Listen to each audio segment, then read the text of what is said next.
पुर्तगाल में TRC card apply करना चाहते हैं तो ये वीडियो आपके लिए है। इस वीडियो में डिस्कस करने जा रहे हैं जो पुर्तगाल में सिस्टम सिचुएशन है कि अपॉइंटमेंट्स नहीं मिलती, अपॉइंटमेंट के लिए कोर्ट केस करना पड़ता है। कोर्ट जो है वो किस तरह काम करती है, जो सेंट्रल कोर्ट है उसमें कितने केसेस जो पेंडिंग पड़े हैं वो किस तरह काम कर रही है, क्यों स्लो काम कर रही है। जो डिस्ट्रिक्ट कोर्ट है, जैसे हम आप अपने अल्फाज में प्राइवेट कोर्ट कहते हैं, लेकिन वो डिस्ट्रिक्ट कोर्ट होती है, जो दूसरे शहरों की छोटी अदालतें होती हैं, वहाँ का क्या प्रोसेस है, क्या है, कितना टाइम लग रहा है। इन सब मामलात को एक ऑर्डर हमें जज का रिसीव हुआ है जो आपके साथ बहुत से लोगों के हुए हैं, लेकिन ये इन्फॉर्मेशन आपके साथ शेयर करना ज़रूरी है। वीडियो लास्ट क्लास में देखिएगा।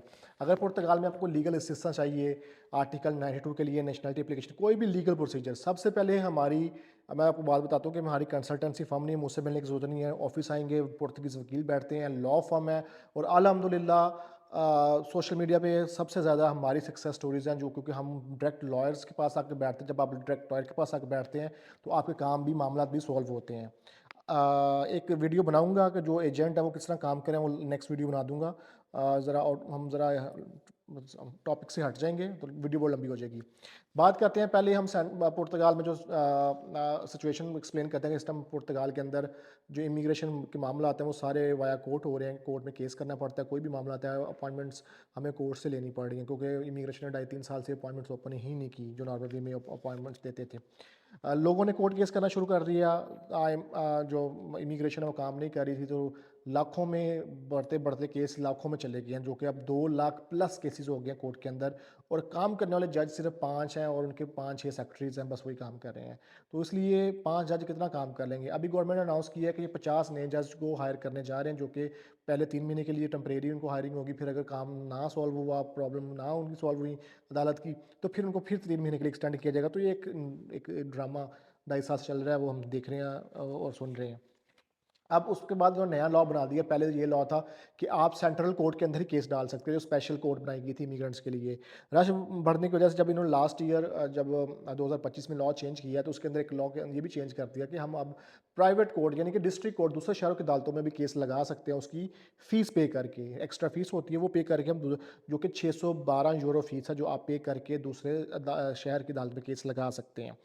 अब वो अदालत कैसे काम कर रही है, जो सेंट्रल कोर्ट है वो तो साल-साल हो गया, वो तो डिसीजन दे दी। जिनके केस वहाँ पे स्टक हैं, वो स्टक है, क्योंकि वो काम ही नहीं कर रहे, तो वो केस कैसे आगे बढ़ेगा। और केस आप वहाँ से विथड्रॉ भी नहीं कर सकते, क्योंकि जज ने केस आपका पास कर दिया है। आगे जो है वो जो सेक्रेटरीज़ हैं वो काम नहीं कर रहे, वो आइमा को नहीं भेज रहे या आइमा उनको अप्लाई नहीं कर रहा, तो वो उस चीज़ की पेन नहीं ले रहे, तो वो केसेस स्टक हैं। अब जो डिस्ट्रिक्ट कोर्ट होती है, दूसरे शहरों की अदालत होती है, वहाँ पे आपका जो रश है वो बहुत कम है, ठीक है। मैं फॉर एग्जांपल करूँ बेजा जो कोर्ट है, वहाँ पे मेरे ख्याल से पूरे साल के 500 केस होते हैं, तो जो कि ना होने के बराबर है। तो वो वहाँ पे प्रोसेस फास्ट हो जाता है।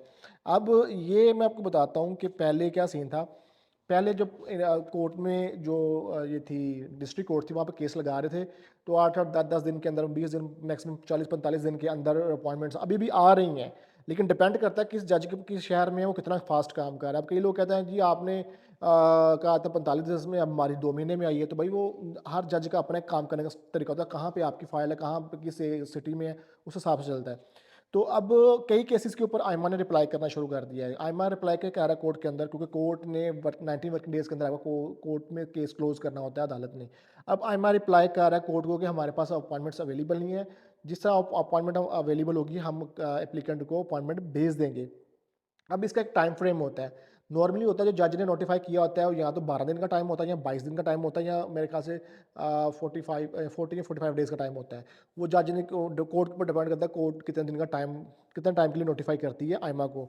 अगर आइमा उस सर्टेन पीरियड के अंदर टाइम नहीं अगर देता आपको अपॉइंटमेंट, तो भाई ये इस तरह का एक ऑर्डर आता है, ये फाइनल डिसीजन है जज का, कि जज ने इस डिसीजन के अंदर लिखा है कि इन आइमा को विद इन 10 वर्किंग डेज, आइमा को 10 वर्किंग डेज अपॉइंटमेंट देनी पड़ेगी। दुनिया इधर से इधर हो जाए, अपॉइंटमेंट देनी पड़ेगी। आइमा अपॉइंटमेंट नहीं देगा तो फिर आइमा के लिए प्रॉब्लम है। ये फाइनल डिसीजन है जज का। और ये अपॉइंटमेंट हमें, ये अभी अभी ये लास्ट वीक हमें ये नोटिफिकेशन रिसीव हुआ है। और इसकी आज हमें अपॉइंटमेंट भी रिसीव हो गई है। तो 10 वर्किंग डेज़ के अंदर आइमा ने जज को आंसर करना होता है। आंसर क्या, जज ने ऑर्डर किए कि अपॉइंटमेंट देनी है तो उनको 100% अपॉइंटमेंट देनी पड़ेगी। तो ये इस तरह काम कर रही है डिस्ट्रिक्ट कोर्ट। नॉर्मल वे में भी वो अपॉइंटमेंट्स भेज रहे हैं, लेकिन कुछ केसेस के ऊपर उन्होंने रिप्लाई करना शुरू किया कि हमारे पास, कि हर बंदा इसी तरफ भाग रहा है, तो उन्होंने अब कई कई केसेस की अपॉइंटमेंट दे रहे हैं, कई केसेस की पे ऊपर रिप्लाई करें, थोड़ा वेट करें, हमारे पास अभी स्पेस नहीं है, महात्मा गांधी और दूसरे सेंटर भी हमने मर्ज कर दिए हैं, तो ब्ला ब्ला ब्ला जो उनका एक्सक्यूज़ होता है। लेकिन अगर एक सर्टेन टाइम जो जज ने नोटिफिकेशन दिया है, जो उस टाइम के अंदर आपको नहीं देते, तो भाई उनको जज फाइनल अपनी जजमेंट देगा, जजमेंट के ऊपर फिर फोर्सली वो उनको एक ऑर्डर देगा कि आपको 10 दिन के अंदर आपने अपॉइंटमेंट देनी है तो देनी है। इसके ऊपर आइमा कंप्रोमाइज़ नहीं कर सकता, क्योंकि जज के फाइनल जजमेंट है, तो उसके ऊपर उनको करना प्रोसेस करना पड़ेगा, मामला करने पड़ेगा। तो ये था भाई कोर्ट का प्रोसेस। जिन लोगों को कन्फ्यूजन है कोर्ट के बारे में वो यही है।